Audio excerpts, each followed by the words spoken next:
이번에는 한국어학의 이해 두 번째 시간을 하도록 하겠습니다. 대학에서 이것을 전공하는 사람들을 보면은 이 한국어학을 일주일에 3시간씩 해서 한 학기를 공부하는 분량입니다. 그렇기 때문에 이것만 가지고는 여러분들이 도저히 절대적으로 부족하고 여러분들이 따로 공부를 많이 하시기를 바랍니다. 우리가 이 시간에 살펴볼 것은 두 가지인데요. 요 앞에서 우리가 살펴본 것은 유형적 특징. 다른 언어와 비교를 했을 때 한국어는 유형적으로 어떤 모습을 보이고 있는지, 그것과 함께 한국어 문장이 가지고 있는 특징에 대해서 살펴보았다면은, 두 번째로는 한국어 단어가 가지고 있는 어떤 특징, 단어의 어떤, 그러니까 조라고 이해를 해야 되겠죠. 그 워드 포메이션이라고 할 수가 있겠습니다.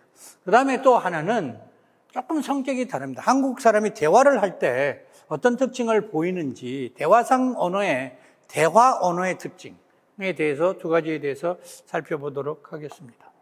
첫째, 단어의 특징입니다. 언어별로 어떻습니까? 중국어에 있어서는 사랑한다, 사랑이라는 말이 사랑 애자를 이렇게 쓰겠죠? 사랑 애자를 이렇게 쓰면은 이게 명사도 되고 동사도 되느냐? 한번 여러분 생각해 보시기 바랍니다. 글자 모양이 안 변하고, 중국어 한자가 모양이 변할 이유가 없죠. 근데 영어를 이렇게 본다면은 I love you, I love you 이렇게 하면은 이때 love는 나는 너를 사랑해 라는 동사가 됩니다. 그렇죠. 동사가 되죠. 근데 you are my love 이렇게 이때 love는 너는 내 사랑 이렇게 해서 이것이 명사가 될 겁니다. 명사가 될 겁니다. 명사. 그런데 한국어는, 즉 영어는 한 단어가 문장 안에서 이럴 때는 동사가 되고 이럴 때는 명사가 돼요. 그렇죠. 한국어는 그럴 수 있느냐 하는 얘기입니다. 보면은 한국어는 너는 내 사랑. 그럴 때는 명사예요. 그때는 사랑만 씁니다. 근데 동사 문장으로 쓰면은, 동사로 쓰면은 나는 철수를 사랑. 이렇게 안 쓴다는 얘기다 이거죠. 이렇게 안 씁니다. 우리는 뭐라고 해요? 해라는, 하다라는 말을 이렇게 붙이게 되는 거죠. 즉, 한 단어가 명사로도 해서 다른 것으로 바뀔 때는 무엇인가 뭘 붙어줘야지 그것이 품사가 바뀔 수가 있다 하는 얘기입니다. 그래서 명사와 동사의 형태라는 것은 그 글자 모습이라고 생각을 하면 돼요. 그러니까 다르다 이렇게 이야기를 해야 돼요. 그러니까 쉽게 얘기를 하면은 여러분 언어에서는 이것이 동사도 되었다가 어떤 때는 명사도 되었다고 생각할 수도 되어도 되지만, 한국어는 만약에 그럴 경우에는 뭔가를 꼭 붙여야 된다라는 사실을 여러분이 알고 계셔야 된다 하는 얘기입니다. 그 다음에 또 동사와 이렇게 형용사가 이렇게 있지 않습니까? 자, 이 지구상에 있는 모든 언어에 똑같이 존재하는 품사가 있다면 하나는 명사고 하나는 동사인 겁니다. 집 이런 거는 명사가 되겠죠? 간다 이런 것은 동사가 될 겁니다. 그래서 모든 언어에는 명사도 있고 동사도 있어요. 낱말 뜻의 면에서 명사도 있고 동사도 있지만 문법적으로도 명사도 있고 동사도 있습니다. 근데 대부분 명사가 갖는 명사의 단어들을 보면은 위치적으로 고정되어 있는 것들이 많이 있습니다. 물론 움직일 수도 있지만 고정되어 있는 것들이 많이 있는 반면에 동사는 그 자체가 움직임입니다. 그래서 명사는 고정성이 강하고 동사는 동작성이 이렇게 강한 그런 부류인데, 형용사는 명사와 동사의 중간쯤 있는 언어인 겁니다. 갈래다 이거죠. 부류다 이거죠. 그러다 보니까 이게 여기에 명사가 있고 여기에 동사가 이렇게 있으면은 언어에 따라서는 형용사가 딱 가운데 이렇게 있을 수 있는 언어도 있어요. 그러나 언어에 따라서는 이쪽이 한쪽으로 치우치는 언어도 이렇게 있습니다. 한쪽으로 치우치는 언어. 그렇게 볼 때 여러분들 영어를 이렇게 본다면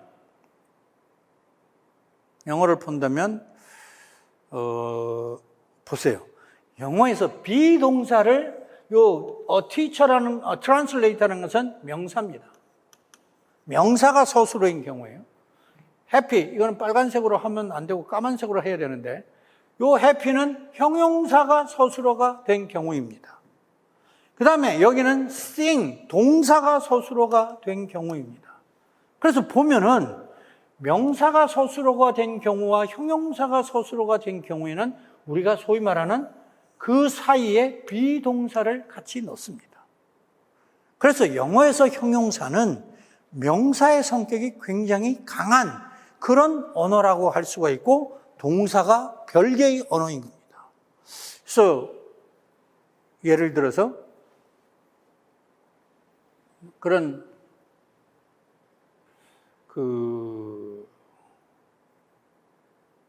이런 영화가 있나요? Woman in Red. Red라는 말은 우리가 형용사로 알고 있어요. 빨간 이런 거죠. 근데 이 보면은 앞에 전치사가 있어요. 전치사 다음에 오는 것은 명사입니다.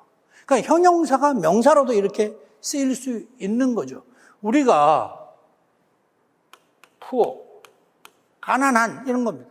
여기다가 더를 이렇게 갖다 붙이면은 가난한 사람 해서 이렇게 명사가 되는 거예요. 근데 동사 같으면은 그냥 앞에다가 뭘 더를 붙이는 것이 아니라 명사로 만들어주는 사람을 나타내는 어떤 요소를 붙여야 그게 명사가 되는 그런 것들이 되는 거죠. 어쨌든 그렇습니다.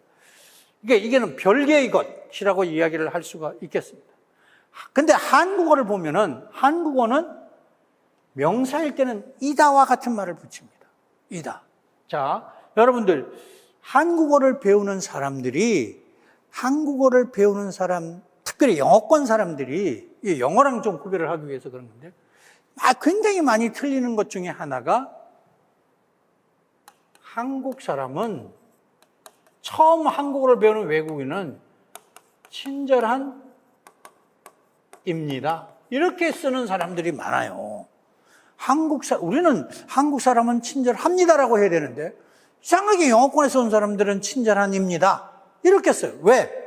영어에서 보면은 kind라는 말이 서술어가 되려면 어떻게 해야 돼요? 비동사가 있어야 돼요. 비동사. He is kind. 이렇게 돼야 된다 이거죠. 형용사가 서술어가 되니까 비동사가 있어야 되니까 비동사에 해당하는 한국어가 이다 라는 말에 의해서 그렇게 되는 거죠. 근데 한국어는 그런 언어가 아닙니다. 한국어는 하다, 공부하다, 행복하다, 공부하다 이런 것처럼 형용사는 동사의 성격을 많이 가지고 있는 그런 언어다. 오케이, 지금 제가 이렇게 설명을 했어요.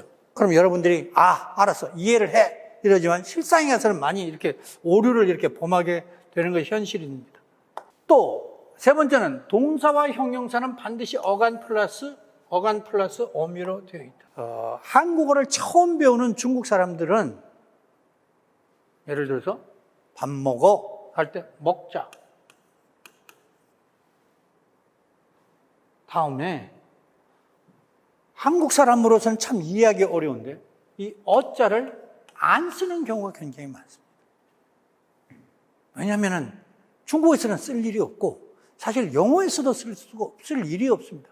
전 세계 대부분의 언어에서는 eat 이거면 충분한 거예요. eat 먹다 이거면 된다 이거죠.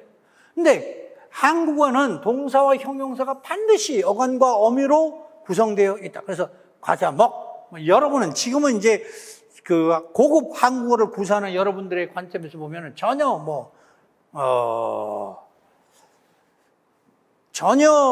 저런 것으로는 우리는 안 틀린다 이렇게 이야기를 할 수는 있죠. 물론 여러분들이 틀릴 리는 없죠. 근데 이런 말 쓰는 사람들도 있습니다. 뚱뚱 사람 이렇게 사람도 있어요. 그때는 반드시 뚱뚱한 사람, 어미가 있어야 된다는 사실.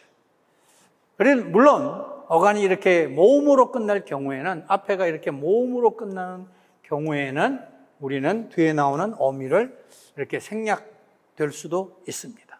가아가 가, 서어가 서 손 떼어가 떼 이런 식으로 될 수가 있습니다. 여러분도 뭐 다 아는 그런 이야기라는 거죠. 그런데 네 번째는 동사와 형용사의 차이. 이것이 이제 여러분들이 가장 많은 고급 학습자들도 오류를 범하는 겁니다. 여러분들도 굉장히 많이 틀릴 수 있습니다. 앞에서 보았던 것처럼 동사는 는다 또는 니은다를 이렇게 붙일 수 있습니다. 먹는다 하고 는다를 붙였죠. 잔다 하고 니은다를 붙였죠. 그러나 형용사에서는 덮는다 이런 말 없습니다. 바쁜다 이런 말 없습니다. 그런데 자, 그래서 문제는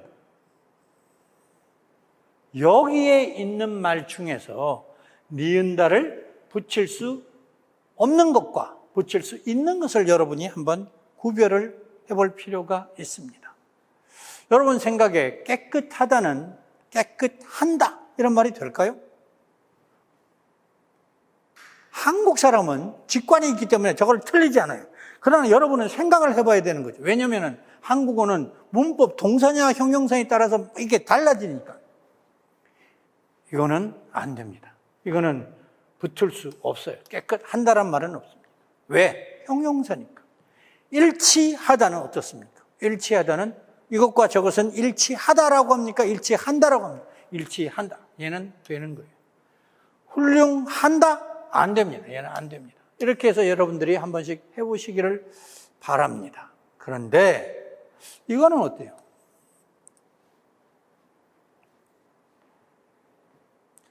많은 중국 친구들이 이 부분에 있어서 오류를 범하고 있습니다. 여러분은 어떻게 하는지 한번 생각을 해보기를 바랍니다. 또 이게 있어요. 이게 필요하다. 중국어에서는 필요하다는 동사입니까? 형용사입니까? 영어를 보면은 I need you 이렇게 되잖아요. 그러면은 need는 타동사입니다. 타동사. 그래서 많은 중국 친구들이 필요한다라고 얘기를 합니다. 영어권 하자도 마찬가지예요. 동사니까 목적어가 있는 타동사인데요. 중국어도 마찬가지잖아요. 그러니까 필요한다라고 이렇게 쓰는 거예요. 한국어는 어떨까요? 한번 생각해 보시기 바랍니다. 또 하나 해보고 싶은 것은 이런 게 있어요. 여기는 전부 다 이제 하다가 붙은 말인데 부족하다라는 단어가 있습니다. 부족하다와 비슷한 말로 모자라다라는 단어가 있습니다. 모자라다. 그렇죠? 모자라다. 저 물건을 사려는데 나는 100원이 부족해. 또는 100원이 모자라. 이렇게 뜻이 똑같아요. 그러면 둘 다 똑같이 니은다 같은 것을 붙일 수 있든지 아니면 둘 다 똑같이 니은다를 못 붙이든지 그렇게 돼야 되겠지만은 그렇지가 않습니다. 자, 어땠습니까? 저것 살려니까 100원이 모자란다. 됩니까? 그러면 그 말은 됩니다. 저것을 살려니까 100원이 부족한다. 됩니까? 그거는 안 됩니다. 그러니까 중요한 것은 여러분의 언어에서의 품사와 한국어에 있어서의 품사가 다른 것들이 있다라는 것도 여러분이 이해를 하시기를 바랍니다. 통역을 하는데 한번 여러분 생각해 보세요. 한국 사람을 통역해 주는데 필요한다 이렇게 쓰면은 한국 그 통역을 의뢰한 사람이 이 사람 진짜 한국어를 잘하는 사람인가? 라고 잠깐 동안이라도 그렇지 않은 건 아닌가? 이렇게 생각할 수도 있지 않겠습니까? 이런 부분에 있어서 여러분들이 오류를 범하지 않도록 신경을 많이 쓰셔야 된다. 그 다음에 한국어 대화의 특징에 대해서 살펴보도록 하겠습니다. 한국어가 갖는 어떤 그 대화문의 특징을 살펴보기 위해서 또 다른 모습의 이제 언어를 구분을 해볼 필요가 있습니다. 언어라고 하는 것이 정보 전달이 제일 우선인데 모든 언어는 우리가 의사소통이라는 것이 어떤 정보 전달이라고 본다면 거기에 모든 언어는 초점을 두게 되어 있습니다. 근데 상당히 많은 부분을 거기에만 초점을 두는 언어가 있는가 하면은 그 외적인 것에도 상당히 무게가 실리는 그런 언어라고 할 수가 있습니다. 정보 전달이라고 한다면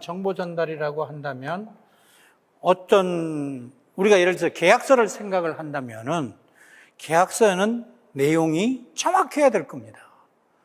뭐 두 당사자 간에 잘못 계약서를 잘못 쓰면은 그것이 이제 엄청난 이제 손해배상도 이렇게 생길 수 있으니까 A가 B에게 무엇을 준다. 소위 말하는 우리 그 뭐 갑이 을에게 어떻게 한다. 이런 걸 보면은 주어가 무엇이고 목적어가 무엇이고 무엇을 주는지에 대한 것들이 정확하게 나타나야 되는 거다 이거죠. 그렇기 때문에 그것을 중요시하는 언어에서는 뭐 어떤 요소가 빠질 수가 없습니다. 잠깐 우리가 다 알겠지 하고 빠졌지만은 상식에 맞춰서 계약을 했다가는 낭패를 당하는 경우가 있을 수 있기 때문에. 근데 언어의 정확성은 무엇으로 나타나냐면은 문법으로 나타납니다. 문법으로 나타나는 거다 이거죠. 그래서 그것은 규칙이에요. 룰이 되는 겁니다. 룰은 지키는 거죠. 지켜야 되는 것이고 그것을 지키지 않으면은 안 된다는 거다 이거죠. 그래서 이것은 맞고 틀림의 문제가 되는 굉장히 중요한 거예요. 반면에 한국어 같은 언어는 한국어 같은 언어를 이제 대화의 언어라고 이야기를 할 수가 있습니다. 여기는 정보 중심의 언어라면은 여기는 관계 중심, 관계라는 것은 두 사람 사이의 관계죠. 대화 이렇게 생각을 할 수가 있는데 두 사람 사이에서는 내가 말한 것을 못 알아들으면은 그 사람은 조금 전에 네가 말한 게 무슨 의미야? 라고 물어볼 수 있습니다. 그리고 우리가 다 아는 것은 서로 굳이 언어적으로 표현을 하지 않더라도 그 사람이 알아들을 수 있고 못 알아듣는다 그러면 그 사람이 물어볼 거다 이거죠. 그렇기 때문에 그런 것은 어떤 규칙이라는 것이 규칙보다는 어떤 상황적인 표현이 훨씬 더 중요한 상황에 적합한, 그래서 그런 것을 우리가 일종의 화법이라고 이야기를 할 수가 있습니다. 그런 면에서 두 언어는 굉장히 차이가 많은데 좀 더 구체적으로 한번 살펴보도록 하죠. 예를 들어서 밖에 비가 온다라는 것을 이제 언어로 전달을 하려고 해요. 정보가 중요하니까 한국어든 영어든 둘 다 정보 전달을 하고 있습니다. 밖에 비가 온다는 사실을 전달을 하는 거죠. 그런데 영어는 정보 전달만 하면 됩니다. 듣는 사람이 누구든 간에 나의 동생이든 할아버지든 간에 여기에 있는 것처럼 It's raining outside. 그거를 동생이라고 다룰 것이 없고 할아버지라고 다룰 것이 없습니다. 우리가 계약서를 쓰는데 보험 계약서를 쓴다 그러면 나이 어린 사람한테는 반말하고 할아버지한테는 존댓말하는 계약서가 없습니다. 그것은 그런 게 아니다 이거죠. 반면에 한국어의 경우는 밖에 비가 온다라는 사실도 전할 뿐만 아니라 언어 속에 비가 온다라는 말을 넣기도 하지만 또 하나는 듣는 사람과 나와의 관계를 생각해야 돼요. 그래서 내 동생인 경우는 말을 놓아도 되고 나보다 윗사람인 경우는 말을 놓으면 안 되죠. 말을 높여야 될 때 말을 놓게 되면은 잘못하면 싸움이 일어나는 거죠. 그만큼 한국어는 그 정보 외적인 요소, 어떤 관계가 굉장히 중요하다라고 이야기를 할 수가 있습니다. 우리가 뭐 여러분들이 한국 드라마를 보면 아시겠지만은 이렇게 서로 동서끼리, 동서 알아요? 동서라고 하는 것은 뭐 같은 자매의 남편들 또는 형제의 아내들 이런 게 이제 동서인데 어떤 데 결혼하다 보면은 나보다 나이가 어린데 내가 형님이라고 불러야 되는 그런 경우도 요새는 좀 그런 것이 덜하지만은 그런 것들이 있는 거죠. 이런 것들이 다 관계라는 얘기다 그죠. 한국어는 언어 속에 관계가 굉장히 많이 들어가는 그런 언어다라고 여러분들이 이해를 하면 되시겠습니다. 그래서 그런 면에서 본다면은 한국어의 특징 중에 하나가 대명사를 잘 안 쓴다는 얘기입니다. 대명사. 우리가 대명사라고 하면은 여러분들이 잘 아시는 대로 영어에 I, you, 그렇죠? he, she 이런 것들이 뭐 they 이런 것들이 대명사들 아닙니까? 이런 것들이 대명사인데 영어에서는 여러분들 보면은 아버지한테도 you 이렇게 이야기를 합니다. 한국에서 아버지한테 you에 해당하는 말을 썼다가는 그건 뭐 살아남기가 어렵겠죠. 여기에 있는 것처럼 지금 할머니 얘기입니다. 할머니는 고향이 이북이십니다. 할머니는 함경도에서 태어나셔서 중학교를 마칠 때쯤 전쟁이 일어나서 남쪽으로 내려오셨습니다. 할머니는 어쩌고 저쩌고 할머니는 어쩌고 저쩌고 계속 할머니라고 씁니다. 우리는 단 한 번도 저기에 그녀는 이렇게 쓰지 않습니다. 한국어는 대명사를 안 쓰는 언어입니다.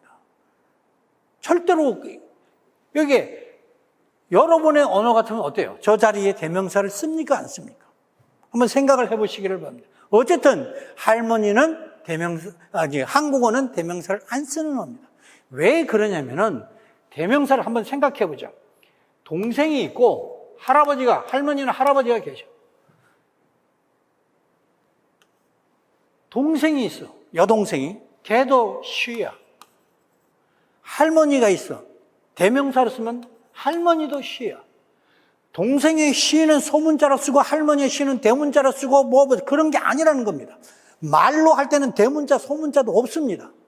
그런 경우에 she는 성별에 따른 3인칭 그것만 있는 것이지 저기에는 동생의 she에는 어리다는 말의 의미가 들어가고 할머니의 she에는 높다라는 의미가 들어가는 것이 아니다 이거죠. 대명사라고 하는 것은 그 사람과 나와에 있어서 가치가 똑같다는 상대편에 있어서 차이가 없는 거예요. 왜냐하면 똑같은 she를 쓰고 똑같은 he를 쓰기 때문에 구별이 안 되는 거죠. 다르게 얘기를 해서 가치를 중립화시키는 것이 대명사인 겁니다. 글과 같은 언어에서는 그런 것들이 가능합니다.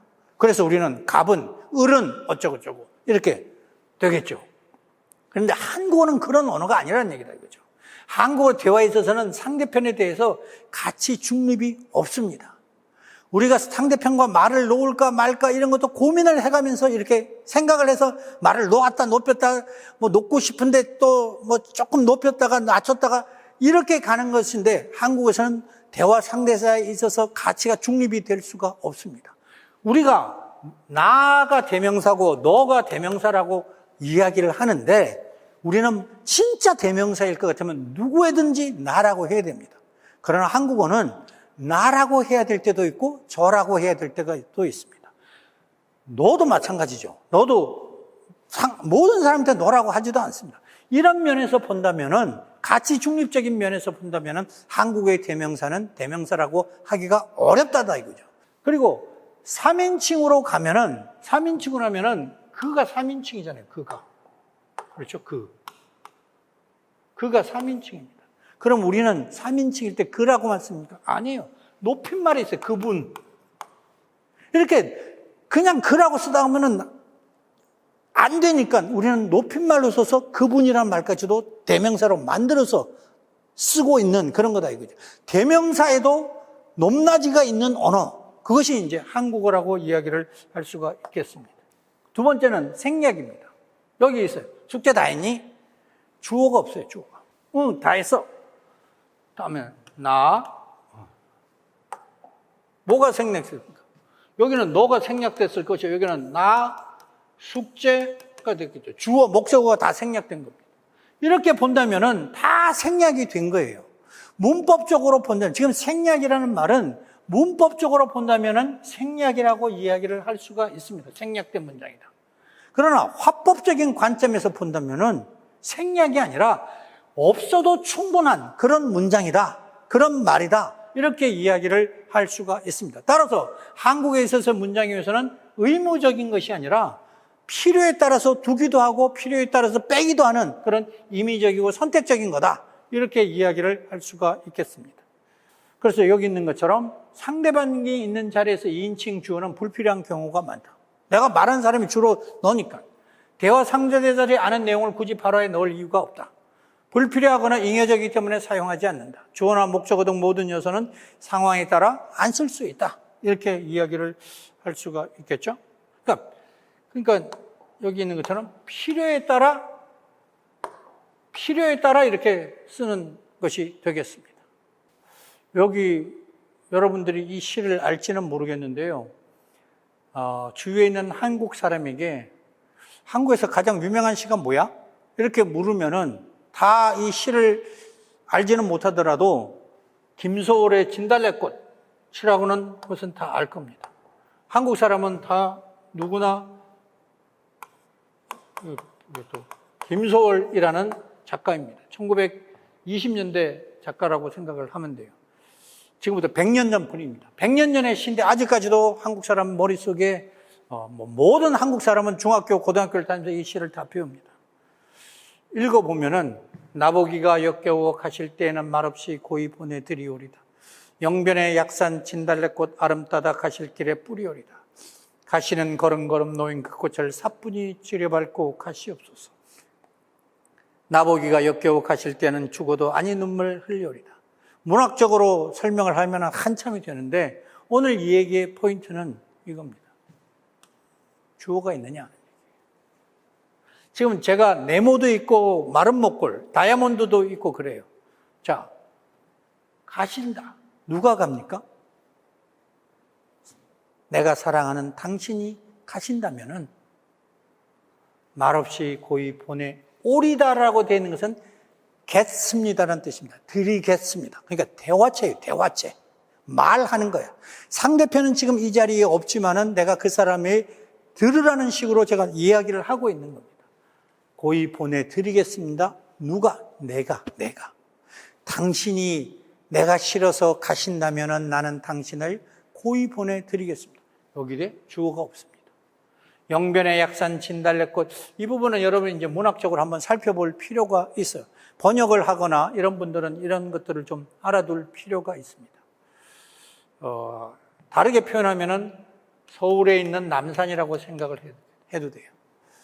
그러니까 평안도에 있는 영변 지역에 있는 약산, 이렇게 산이, 남산 이러듯이 거기에 있는 진달래꽃. 그러니까 쉽게 하면 옛날 1920년대니까 이 젊은 남녀가 영변에 있는 서울에 있는 남산에서 굉장히 이렇게 시간을 많이 보낸 거죠, 둘이. 그러니까 추억이 많은 곳입니다. 특별히 진달래꽃, 더군다나 그럴 수 있습니다. 거기에 아름 따다가 누가 그 꽃을 딴다는 거예요? 내가 따는 거예요, 내가.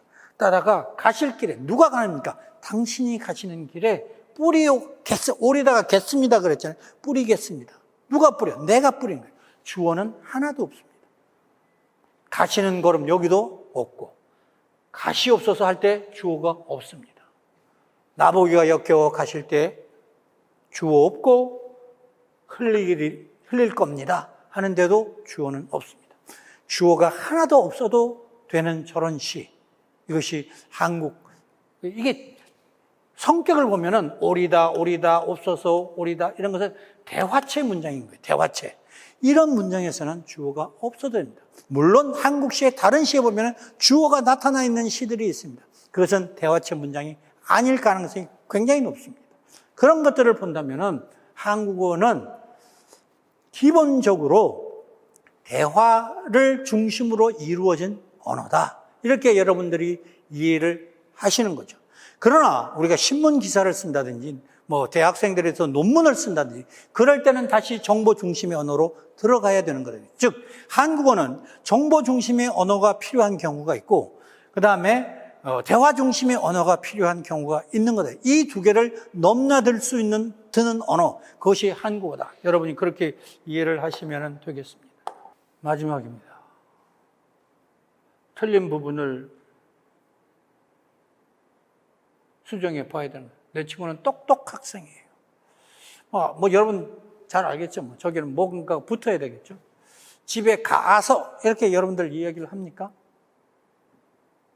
3번, 예상보다 공사 비용이 많이 들어서 가지고 있는 돈이 부족한다. 이거 아까도 나와서 설명을 했던 겁니다. 어떤 것이 답인지 여러분들은 금방 알 수가 있겠죠?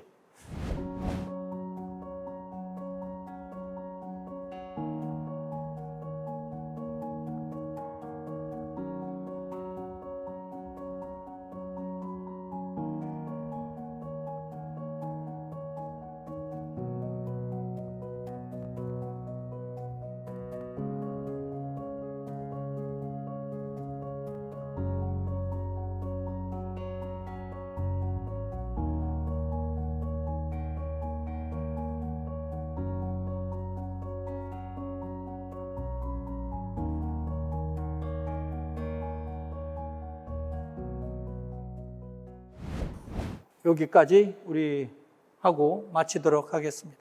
오늘 여러분들 수고 많으셨습니다. 고맙습니다.